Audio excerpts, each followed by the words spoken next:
안녕하세요. 저는 밀양에 살고 있는 중년 여성입니다. 2년 전 안타까운 사고를 겪고 아직도 그때의 공포와 후유증에서 벗어나지 못하고 있기도 하죠. 여전히 제 탓 같기만 한 그날의 일 때문에 남편 생각이 많이 나는 오늘입니다. 날이 좋아도 흐려도 남편 생각이 내내 가슴속에서 떠나질 않아 괴로운데 이게 참 병원의 힘으로도 극복하기가 어렵더라고요. 제가 전생에 큰 잘못을 지었기 때문에 일이 벌을 받는다고 해야 되는 걸까요? 밤만 되면 우는 것도 지치고 새벽 도중 잠에서 깨서 한참을 멍 때리고 있는 시간도 너무 힘이 들어서 사연을 찾게 되었어요. 그래도 이곳에는 저만큼이나 힘든 경험을 한 사람들이 수두룩하더라고요. 다들 위로받아 가시길래 저도 한번 글을 남겨봅니다. 저는 저랑 남편 그리고 아들까지 해서 셋이서 살고 있었어요.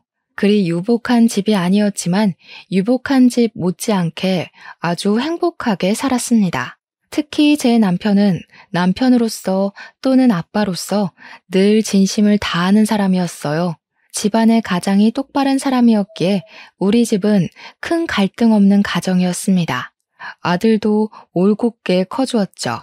해주는 것도 없는데 어쩜 그리 바라는 것마저 없는 건지 처음에는 아들이 다른 아이들과 달리 어릴 적부터 딱히 욕심이 없길래 걱정을 많이 했습니다. 그런데 아들이 철이 빨리 들었던 것뿐이더라고요. 애들이 철이 빨리 드는 건 안 좋다고 말씀들 하시는데 그런 걱정과 달리 저희 아들은 당시 사춘기가 왔는데도 일탈을 해본 적이 없네요. 저는 당시만 해도 시집을 무척 잘 갔다고 생각했어요. 남편 잘 만나 아들 바람직해 웬만한 신여성들이 부럽지 않은 아줌마였습니다. 그런데 말이에요. 이렇게 수월하기만 하던 우리 가정에 어느 날 딱 하나의 큰 문제가 닥쳐왔어요. 바로 남편에게 있던 전처의 존재였죠. 남편의 재혼은 결혼을 하기 전부터 알고 있었고 남편 또한 자신의 이혼 사실 때문에 결혼 전 제게 호감 표시하는 걸 미안해 했었어요. 다들 이혼을 한 사람들은 다 이유가 있다고 하잖아요. 제가 어떤 사람인 줄 알고 저를 그렇게 믿으세요. 제가 작정하고 미란 씨 꼬시고 싶어서 거짓말하는 거면 어쩌려고요. 진짜 나쁘게 마음먹은 사람들은 지금 정환 씨처럼 그런 식으로 티 안 내죠. 저도 보는 눈이 있어요. 제가 하루 이틀 지켜보고 이러는 줄 아세요? 남편은 자신의 이혼 이력을 마치 죄명처럼 여겼지만 괜찮았어요. 저는 남편의 환경보단 남편의 인품이 더 눈에 들었던 사람이거든요. 이만한 남자 못 만나겠다 싶어서 제가 먼저 적극적으로 대시를 했고 남편은 제게 미안해하기만 하다가 끝내 저를 받아주었습니다. 그때 남편이 전처의 얘기를 잠깐 해준 적이 있었는데 전처가 자신의 가난 때문에 고생을 너무 많이 해서 이혼을 요구했다고 했어요. 제가 만날 당시 남편은 제법 자리를 잡고 있는 직장인의 위치였던지라 가난하지는 않았거든요. 그렇다고 막 잘 사는 정도도 아니었어요. 아무튼 전처가 그랬다니 그때는 남편이 굳이 설명하지 않아도 얼마나 힘들었을지 가늠하고 이해했었습니다. 제가 전처에 대해 이해할 수 있는 부분은 딱 그 정도였어요. 그리고 남편도 제 진심을 알고 더 이상 전처를 언급하지 않았습니다. 그렇게 저희는 결혼하였고 남편과 10년 가까이 살면서 저는 제 선택이 옳았다고 믿고 살았어요. 그건 전처가 다시 등장하기 전까지 행복이었다는 걸 모르고 말이죠. 저는 남편 입에서 전처 얘기가 안 나올 줄 알고서 살았는데 왜 전처 문제가 다시 수면 위로 올라왔냐 하면 바로 전처가 남편을 찾아왔기 때문이었어요. 저랑 남편이 같이 결혼 생활을 이어간 지 무려 10년이라고 했잖아요. 남편이 어느 날 제게 와서는 정말 예고 없이 전처의 존재가 다시 나타났다고 하더라고요. 남편은 한 회사에서 제법 오래 일한 사람입니다. 일반 소기업의 과장 자리였는데 어릴 적 전처랑 이혼할 쯤에 그 회사를 들어가서 계속 다니고 있다가 저를 만난 거예요. 그러니 전처가 남편을 찾아내는 건 어렵지 않았을 겁니다. 그래도 전처가 남편과 이혼을 하고서 한 번도 소식이 없다가 갑자기 나타났다고 해서 얼마나 당황했는지 몰라요. 전처가 왔었다는 그날, 저녁에 남편이 제게 심란한 얼굴로 얘기를 꺼내더라고요. 전처가 말기암이래. 그래서 마지막 소원이 있다고 재훈이랑 한 달만 같이 있을 수 있냐고 하네. 뭐? 같이 살아달란 소리야? 이혼해놓고 10년 만에 연락 와서 갑자기 그게 무슨 소린데? 당연히 안 된다고 했지? 미안해. 아직 대답 못했어. 나도 워낙 갑작스러웠던지라 거절은 못했거든. 당신한텐 정말 미안하지만 재훈이 생모잖아. 한두 달밖에 못 산다고 하는 게 마음에 걸렸어. 맞습니다. 사실 제 아들은 제가 낳은 자식이 아니에요. 재훈이는 남편과 전처 사이에 나온 자식이고 남편은 저와 만날 때 아들의 존재를 바로 밝혔었습니다. 저는 그것마저 흔쾌히 받아들일 준비가 되었을 만큼 남편을 사랑했어요. 그리고 우리 아들을 남편의 아이라고만 생각했지 절대 전처의 아이라고는 생각하면서 살지 않았습니다. 아들은 제 품에 안겼을 때 겨우 2발로 걷는 아기였어요. 당연히 아들이 큰 뒤로 생모의 존재가 있다는 걸 따로 알려주긴 했습니다. 아들이 처음 알고 좀 혼란스러워하긴 했으나 저는 말해주었어요. 나는 아기 때부터 너를 키우면서 한 번도 생모가 따로 있다고 생각하고 키운 적 없었다고 말이죠. 아들도 제 마음을 알아주어서 엄마인 제 존재를 부정하거나 그런 일은 없었습니다. 그런데 전처가 갑자기 나타나 제 아들에게 눈독을 들이다니요. 왜 잘 살고 있는 우리 가정을 휘저으려 하는 건지 이해가 안 되었어요. 이미 자기가 포기한 남편이고 아들이잖아요. 아무리 죽을 때가 되었다고 하지만 이미 다른 가정이 있는 사람을 왜 다시 찾냐는 말이에요. 자기가 죽을 병에 걸렸으면 남의 남편이 된 전 남편을 다시 찾아도 되는 건가요? 그게 감동적이고 가슴 아픈 스토리라고 생각하는 걸까요? 전처도 전처지만 저는 남편에게도 처음으로 실망이란 걸 했습니다.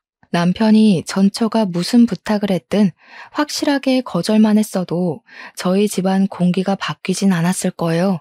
그날 이후 우리 집에는 한 번도 느끼지 못했던 냉기가 흘렀습니다. 저는 남편의 생각을 당연히 단호하게 거부했고 남편은 그것에 대해 계속 고민하면서 시간을 흘려보냈죠. 그러던 어느 날 남편이 베란다에서 누군가와 통화하는 걸 보았어요. 슬그머니 가서 엿들었더니 통화 상대가 전처인 것 같더라고요.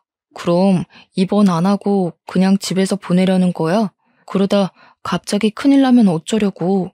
괜찮겠어? 어차피 가망이 없는 삶인데 언제 죽든 상관없지 뭐.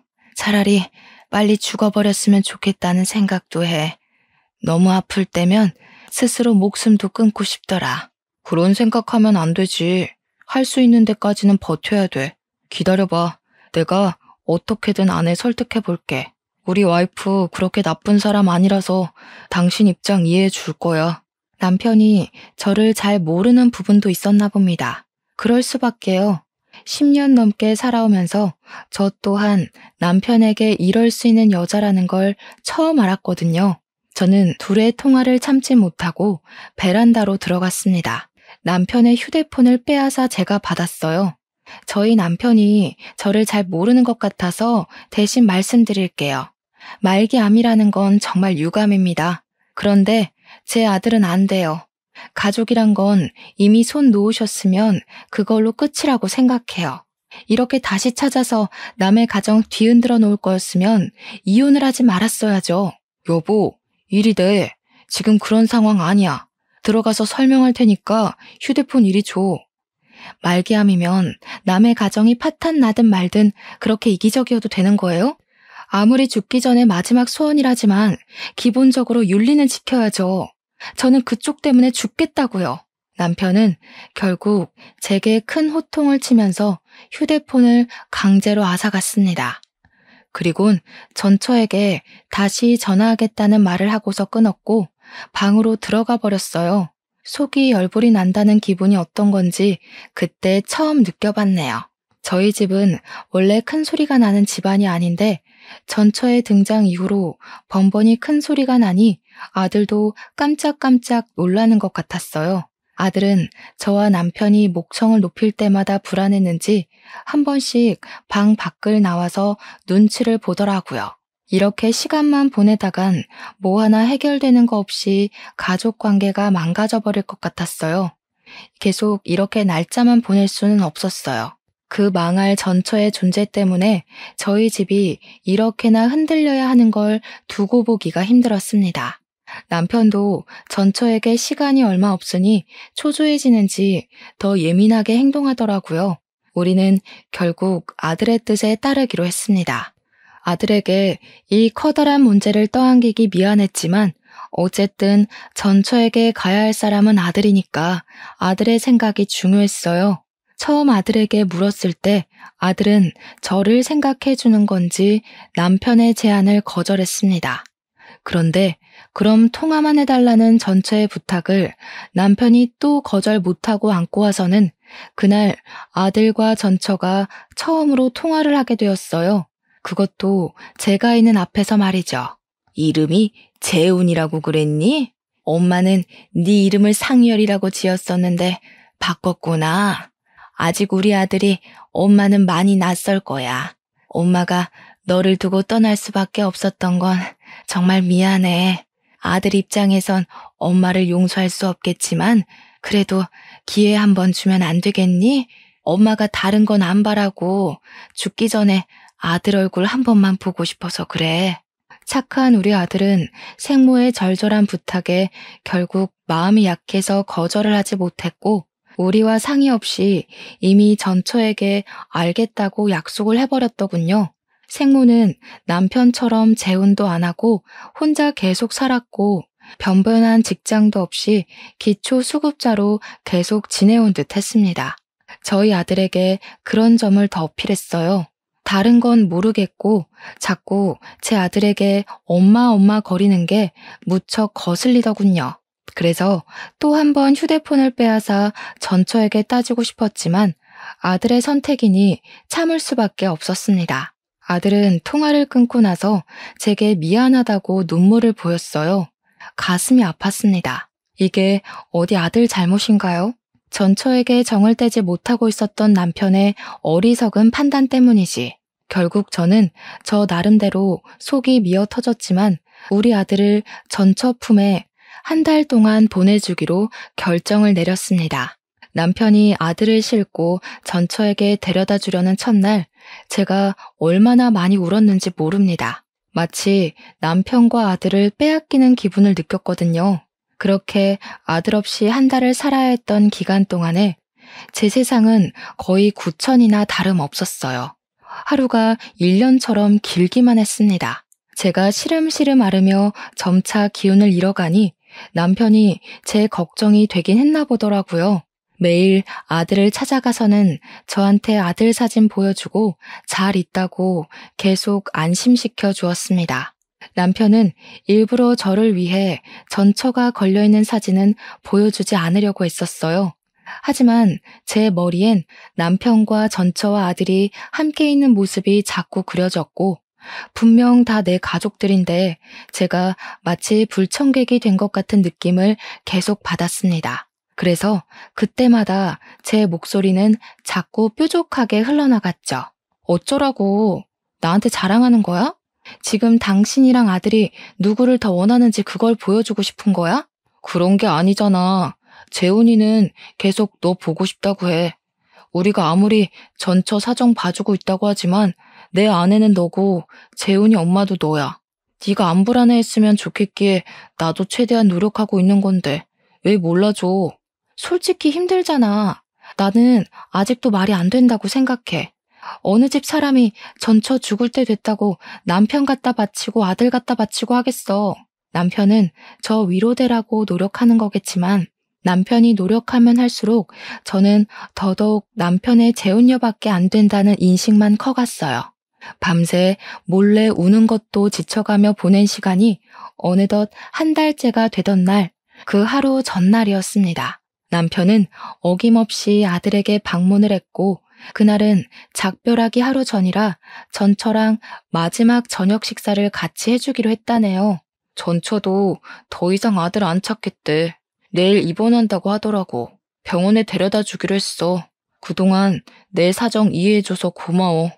내가 앞으로 당신한테 더 잘할게. 전처가 다른 말 해도 이젠 더 이상 안 봐줘. 무조건 내 아들 데리고 오는 거야? 그리고 그 여자가 어떻게 눈을 감든 그것도 당신이 신경 안 썼으면 좋겠어. 당연하지. 전처도 가족 있으니까 마지막 가는 길엔 굳이 나랑 아들이 필요 없어. 나도 그렇게까지 해줄 생각은 없고. 다시 한번 말하지만 나 전처한테 아무런 마음도 없어. 내가 좋아하는 건 당신이야. 이젠 평생 속 안 썩일게. 제가 한 달을 참아줬는데 그 몇 시간을 더 못 참겠습니까? 저는 남편에게 알아서 하라는 말을 한 뒤 다음 날만 목 빠지게 기다렸어요. 다음 날이 되면 남편이 아들을 또 데리러 갈 것이고 제 아들은 다시 제 품으로 돌아올 테니까요. 마음도 싱숭생숭하고 시간도 너무 안 가서 아들 기다리는 김에 저는 아들 방 청소까지 다시 한번 싹 했습니다. 사실 아들이 없는데도 거의 매일 아들 방을 청소했어요. 그럼 남편이 아무도 안 쓰는 방인데 피곤하게 뭘 그리 고생하냐고 하더군요. 그럴 때마다 저는 남편이 제 걱정을 해주는 것보다 누구 때문에 내가 이러고 있는데 라는 마음이 더 컸을 뿐입니다. 그만큼 남편에게 받은 상처는 컸고 잃은 신뢰는 깊었으니까요. 제가 이렇게 청소를 하고 있으면 남편이 언제 귀가했는지도 모를 때가 많았어요. 그런데 이번에는 제가 청소를 다 하고 나왔는데도 남편이 도착하질 않는 겁니다. 시계를 보았는데 벌써 11시가 되어 있었어요. 남편은 여태 아무리 늦어도 저녁 9시 전이면 집에 들어왔던 사람입니다. 사람이 와야 할 시간에 안 오면 밉든 아니든 걱정되잖아요. 마지막 날이라서 더 오래 있으려고 하는 건가? 그렇게 이해해주며 기다리길 1시간째. 자정이 넘어갈 시간이 되자 결국 전화를 해봐야겠더라고요. 그래서 휴대폰을 들었는데 그 타이밍에 남편한테 전화가 먼저 왔습니다. 근데 받은 사람은 남편이 아닌 아들이었어요. 그리고 그날 저는 아들한테서 충격적인 소식을 들었습니다. 아빠랑 아줌마랑 같이 나갔는데 5시간째 안 들어와. 나 버리고 간 건 아니겠지? 무서워, 엄마. 여기 밤 되면 주변에 사람도 없고 편의점도 없어. 나 혼자 동떨어져 있는 것 같아. 뭐? 아빠가 아줌마랑 같이 나갔어? 아니다. 엄마가 갈게. 거기 어디야? 주소가 어떻게 돼? 주변에 우편물 있는지 찾아봐. 저는 아들에게 문자로 주소를 받고 급히 택시를 타고 찾아갔습니다. 아들 말대로 전천의 집이라는 곳의 위치는 인적이 드문 곳이었어요. 속된 말로 정말 사람 하나 죽어도 몇 년은 모르고 방치시킬 수 있을 만큼이었습니다. 이런 무서운 곳에 우리 아들을 한 달이나 뒀다는 사실은 저를 또 한 번 괴롭게 만들었어요. 저는 당장 아들을 봐야 했습니다. 전처 집 초인종을 누르자 아들이 나왔는데 혼자서 많이 무서웠는지 저를 보자마자 안기더군요. 저는 그런 아들을 다독이면서 집 안으로 들어갔어요. 거실 바닥을 보니까 분명 다 같이 저녁을 먹은 흔적은 남아 있었습니다. 아들한테 다시 한 번 더 남편과 전처의 행방을 물었는데 아들은 그저 전처가 남편한테 따로 할 말 있다고 밖으로 데리고 나간 것밖엔 모른다고 하더군요. 저는 일단 아들을 잠깐 집에 두고서 집 주위를 둘러봤어요. 남편을 부르면서 돌아봤으나 찾을 수가 없었습니다. 남편 폰으로 전처 연락처를 찾아서 전화해도 전처 휴대폰마저 꺼져 있어서 기다리는 것 말고는 할 수 있는 방법이 없었어요. 그렇게 저는 아들과 같이 그곳에서 하루를 지냈습니다. 그럼에도 전처랑 남편은 나타나질 않았고 어쩔 수 없던 저는 일단 아들을 데려간다는 메모만 적은 뒤 그 집을 빠져나왔어요. 그리고 저는 그렇게 남편을 잃게 되었습니다.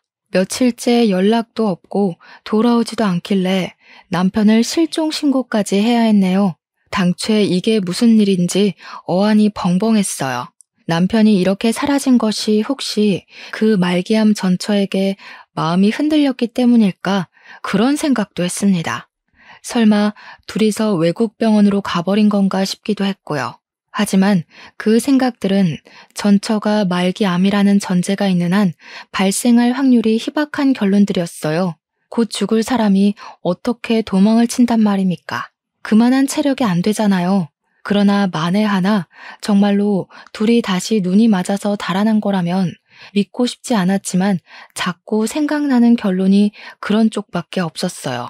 저는 그날 이후 밥도 제대로 못 먹었고 매일 아들만 붙잡고서 눈물을 흘렸습니다. 그렇게 한 달이 다 되어가도 남편이 나타나질 않자 저는 그제야 남편이 우릴 버렸다고 인정했어요. 하지만 이해는 안 되었습니다. 제가 아는 남편은 절대 여자 때문에 가정을 버릴 남편이 아니니까요. 어느 정도 시간이 흐른 뒤에는 남편 실종 사정도 제게 무척 중요한 일이지만 그보다 당장 눈앞의 경제 생활이 더 문제가 되었어요. 그래서 저는 일단 심란한 마음을 억누르고 직장을 찾아야 했습니다. 그렇게 그날도 마찬가지로 아르바이트 면접을 보고 돌아오던 날이었어요.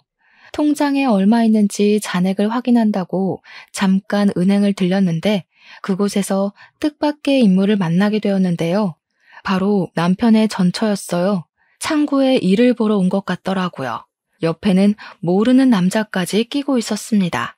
그런데 여기서 제가 혼란스러웠던 건 분명 전처는 말기암이라고 했는데 그날 제가 본 모습은 다 죽어가는 저보다 건강해 보였고 사이좋게 손잡고 있는 아저씨랑도 마주보고 잘만 웃고 있었어요.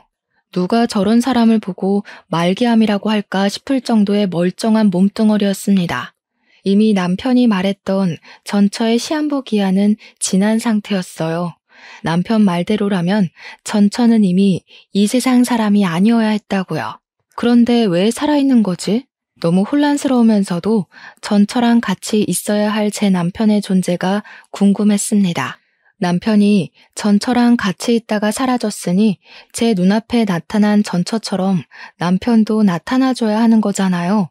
전처를 발견한 순간 저는 심장이 빠르게 뛰면서 순간 눈이 돌아버렸어요. 사람들이 많다는 것도 잊어버리고 전처한테 쫓아가 전처의 멱살을 붙잡았습니다. 뭐야 당신? 네가 왜 살아있어? 내 남편은 어쩌고 당신이 왜 여기 있냐고. 내 남편이랑 같이 있었던 거 아니야? 너랑 같이 있다가 없어졌잖아. 어머, 이 아줌마가 왜 이래? 무슨 소리 하는지 모르겠거든요? 사람 잘못 본 거겠죠. 여기 경찰 좀 불러주세요. 내 남편 어쨌어? 내 남편 어디 가고 왜 딴 남자랑 있는 거야? 둘이 도망친 거 아니었어? 도대체 그날 무슨 일이 있었던 거냐고. 당황한 전처는 자기 딴에 머리 좀 굴리다가 저를 정신 나간 사람 취급하는 걸로 방향을 틀었습니다. 그때 옆에서 전처 애인인지 뭔지 저를 떼어내고 패대기 쳤고 쌍욕을 하면서 전처를 데리고 나가버렸어요. 주변 사람들이 다친 저를 걱정해줬으나 저는 그 손길들 모두 외면한 채 그들 뒤를 황급히 쫓아갔습니다. 하지만 그들이 차를 타고 사라지는 바람에 놓쳐버리게 되었죠. 그런 찝찝한 마음으로 아무것도 하지 못하고서 집에 돌아와야 했습니다. 그런데 아무래도 이상하고 말이 안 돼서 도무지 전처 모습을 지울 수가 없더라고요. 분명 전처는 말기암이라고 남편이 그렇게 말을 했는데 어떻게 저리 버젓이 돌아다닐 수가 있단 말인가요? 말기암이라고 거짓말을 했다면 모를까. 일도 못 알아보고 누워서 이틀은 보낸 저는 결국 갑갑함을 참지 못하고 지난번에 찾아갔던 전처 집을 다시 몰래 찾아갔습니다. 대낮에 찾아갔던지라 집에 사람은 아직 사는 것 같은데 다 외출을 나간 것처럼 보였어요.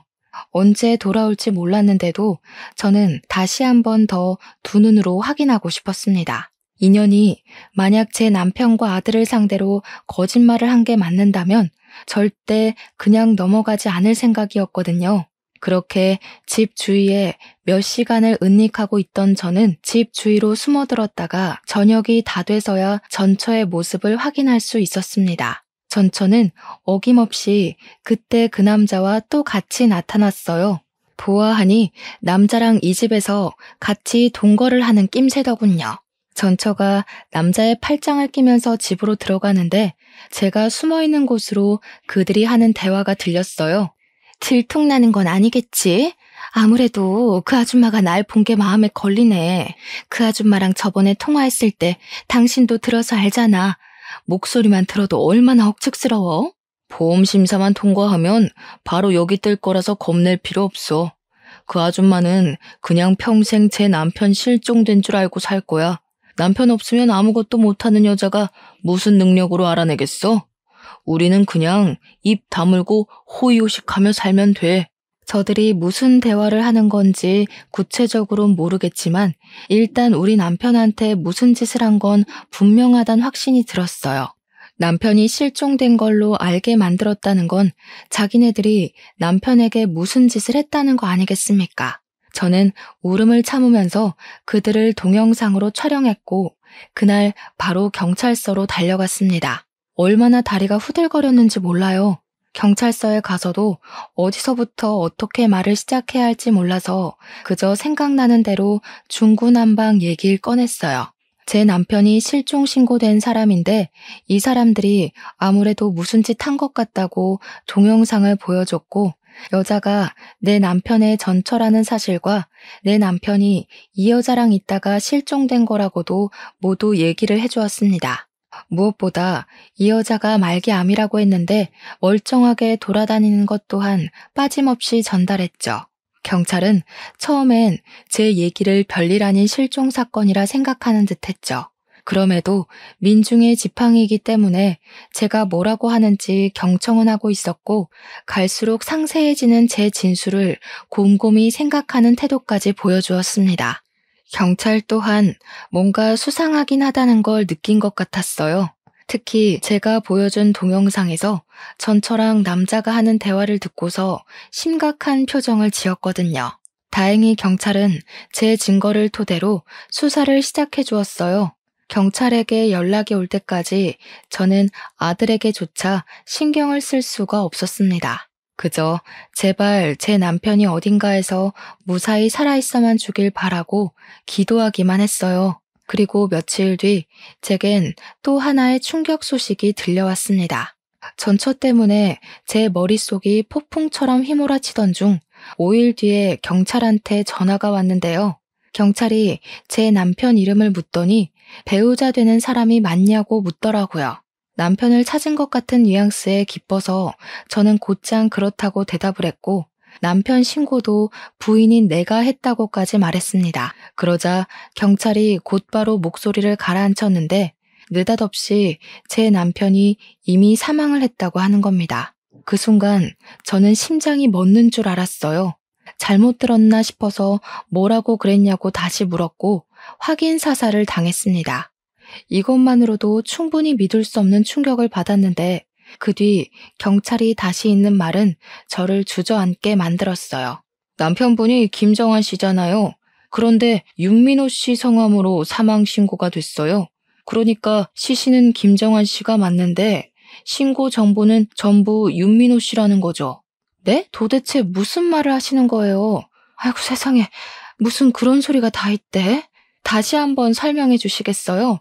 그래서 우리 남편이 죽었다는 거예요? 다른 사람이 죽었다는 거예요? 워낙 정신없는 상태로 전화를 받아서 그런지 경찰 말을 바로 이해하지 못했습니다. 제 남편이 사망을 한 건 맞는데 우리 남편 사망 처리가 남편의 신원이 아닌 다른 사람의 신원으로 등록이 되어 있다고 하더라고요. 그러면서 경찰이 다시 한번 윤민호라는 이름을 말을 해줬어요. 하지만 아무리 머리를 굴려봐도 그 이름은 생전 처음 듣는 이름이었고 우리 남편 아는 사람 중에서도 그런 이름은 들어본 적이 없었어요.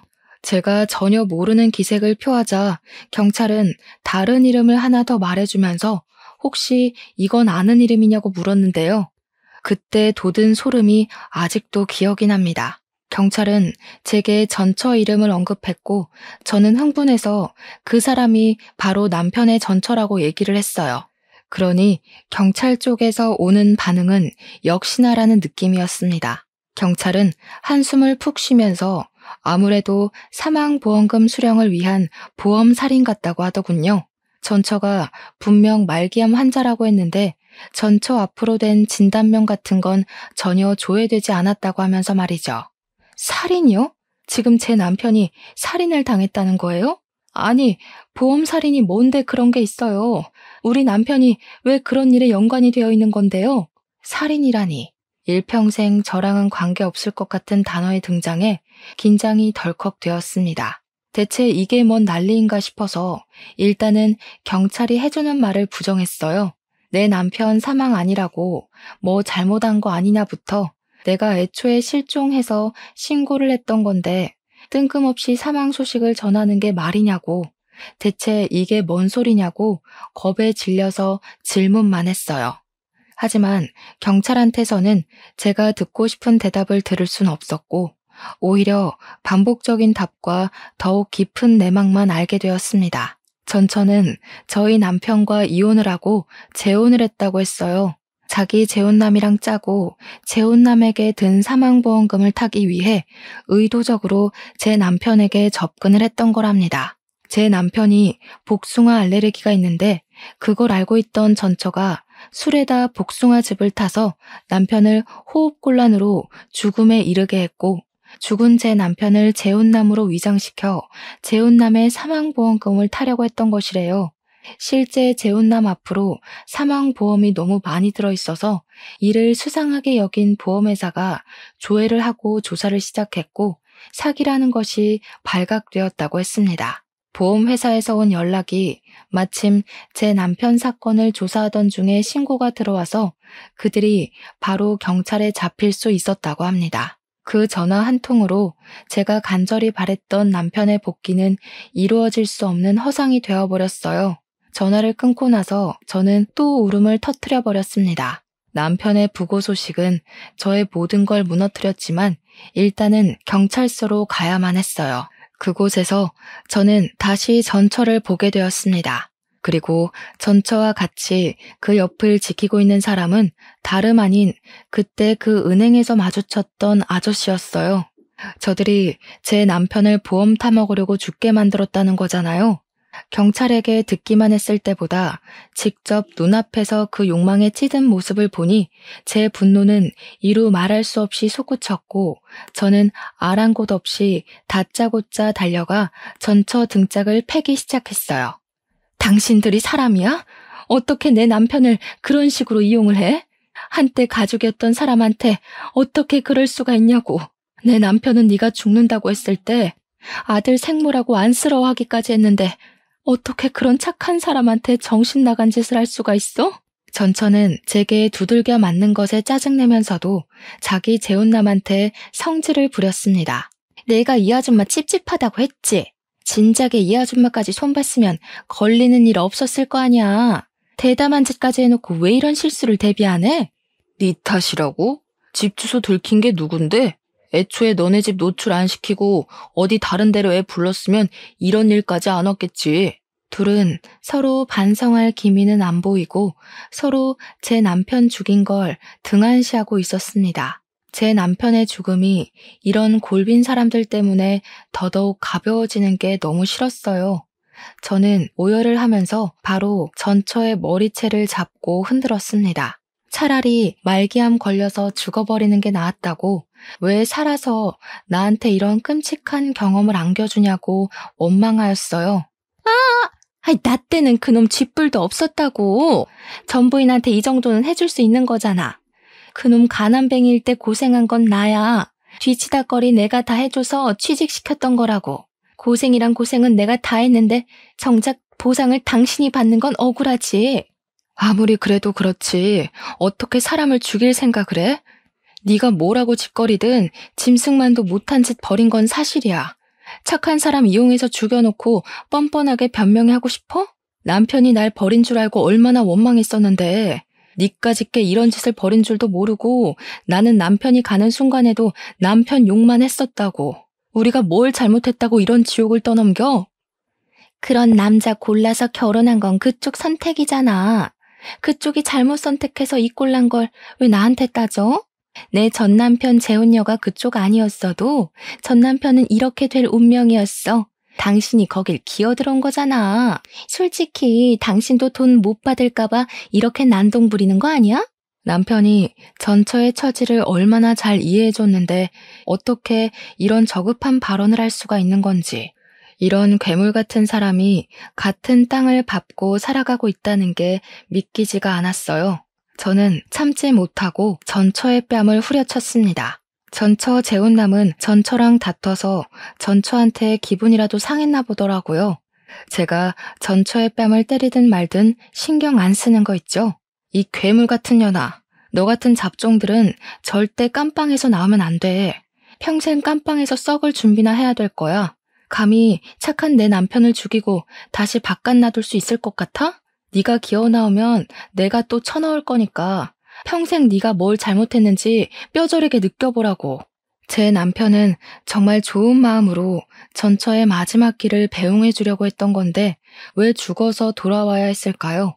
생각할수록 너무 화가 났고 전처랑 재혼남에게서 반성의 기미가 안 보여 더 괴로웠습니다. 고작 돈 때문에 제 남편을 죽게 만든 전처를 용서할 수 없었던 저는 제 선에서 가능한 재산을 털어 유능한 변호사를 선임했고 저 둘이 최대한 많은 형량을 받을 수 있도록 물심양면 알아봤어요. 남편의 마지막 가는 길 배웅도 못 해줬는데 남편의 억울함이라도 풀어주고 싶었거든요. 저는 이걸 저만 알도록 그대로 묻히지 않고 남편 잃은 억울함을 각종 뉴스에 제보했습니다. 보험 사기와 관련해 인터뷰까지 자처해서 진행했어요.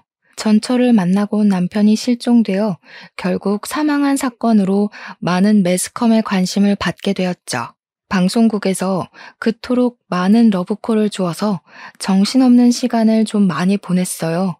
전처와 재혼남의 얼굴은 까발려지지 않았지만 신상은 이미 다 공개가 되었고 그들은 기사를 접한 온 국민에게 질타의 대상이 되었습니다.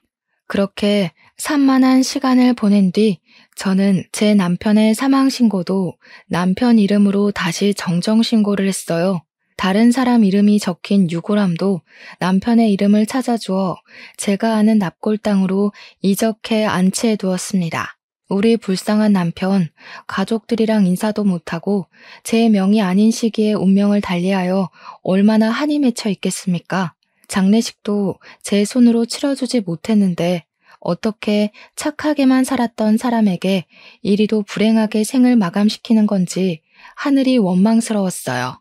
이렇게 제게서 남편을 앗아간 그 썩을 놈들을 고소했는데도 제 마음은 구멍이 뚫린 것 마냥 허하기만 했습니다. 아무래도 제가 뭘 하든 남편은 영영 돌아올 수 없는 곳으로 가버렸다는 사실을 받아들이기 싫었기 때문이겠죠. 이런 제 사정을 알아주신 건지 보도를 탄 이후 저희 동네뿐만 아니라 모르는 사람들까지도 저와 아들의 처지를 알아봐 주셨어요. 우선 동네에서는 아주머니들이 어린 아들이 있는데 제가 밥도 못 먹고 기운도 못 차리니까 그게 걱정이 되었는지 반찬도 많이 챙겨주시고 아들이 좋아할 만한 맛있는 식품도 많이 챙겨주셨고 또 제 아들에게는 용돈을 쥐어주는 분들도 계셨어요. 그땐 아들이 길에만 나가면 하루 5만 원에서 10만 원은 쥐고 귀가를 했었습니다. 뿐만이 아니었어요. 사회에서는 저희에게 더 큰 마음을 보여주었습니다. 가족이 없고 남편이 유일한 보호자였던 제게 보험회사가 연락이 왔는데 남편의 사망보험금 총 2억을 지급해 주더라고요. 그리고 이 사실이 남편의 회사에도 소문이 퍼져서 직원들이 남편을 위해 위로금 3천만 원을 모아주었고 남편의 퇴직금까지 받게 되었습니다. 이 많은 고마운 손길들 덕분에 저랑 아들은 앞으로 살아가는 데에 당장은 무리가 없어졌어요. 남편이 좋은 사람이 맞다는 게 이렇게 또 증명이 되니 감사하면서도 제 마음이 울적하더라고요. 그래도 이 모든 도움들은 남편이 저희에게 남기고 간 마지막 가장의 책임감이 아닌가 싶습니다. 하지만 그런다고 가장을 잃은 무게는 저와 아들에게 평생 지울 수 없는 아픈 상처로 남을 겁니다. 그때로부터 2년이 지났음에도 현재 저는 우울증의 정신과 약까지 복용을 하고 있어요. 아직도 과거의 기억에서 벗어나지 못했고 남편이 제게 처음 전처의 소식을 갖고 온 그날 남편을 더 심하게 뜯어말렸더라면 이런 사고를 막을 수 있지 않았을까 후회를 계속하고 있답니다. 머릿속에 가득 차서 일상생활이 불가능할 정도로요. 근데 그게 우리 아들한테도 영향을 끼쳤나 봅니다. 아들은 한참 친구들이랑 뛰어놀 나이인데도 학교 마치면 늘 바로 귀가를 해서 제 곁에 있어줘요. 저를 억지로 일으키고 맛있는 거 먹고 싶다고 조르고 가끔씩 산책도 데려나가 줍니다. 아빠도 없는데 엄마까지 이르면 자기는 정말 살 수가 없다고 하는 아들의 말을 들을 때면 저도 잠시 정신이 번쩍 들긴 해요.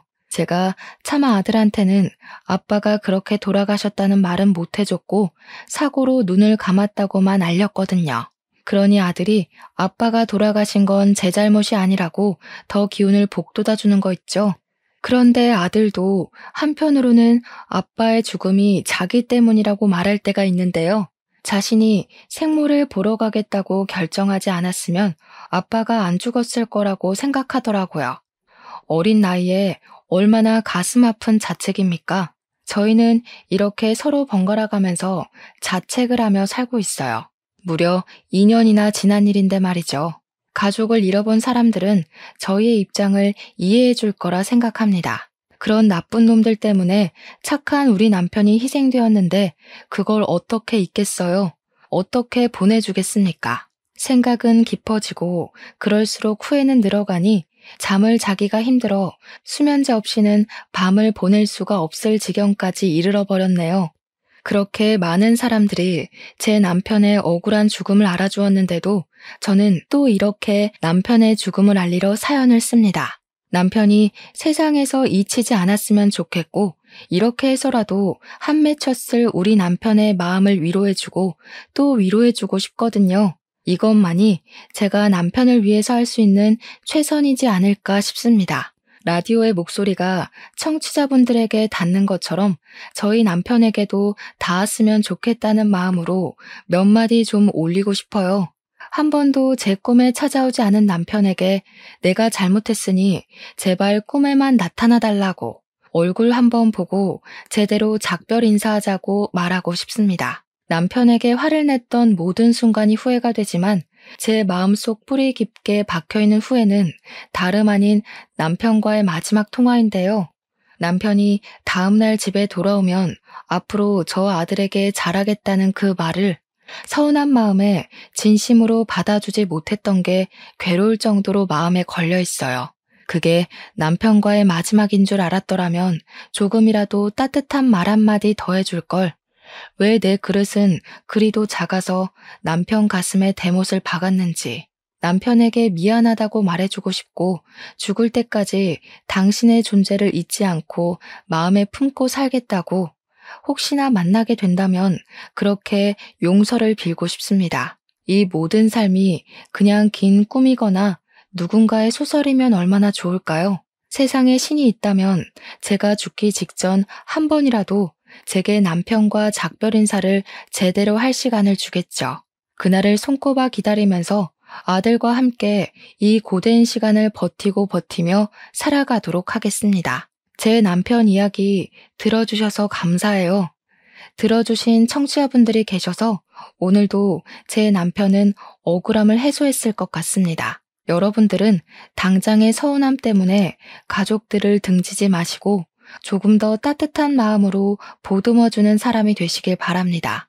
제 사연을 보시고 위로의 한마디 부탁드릴게요. 고맙습니다.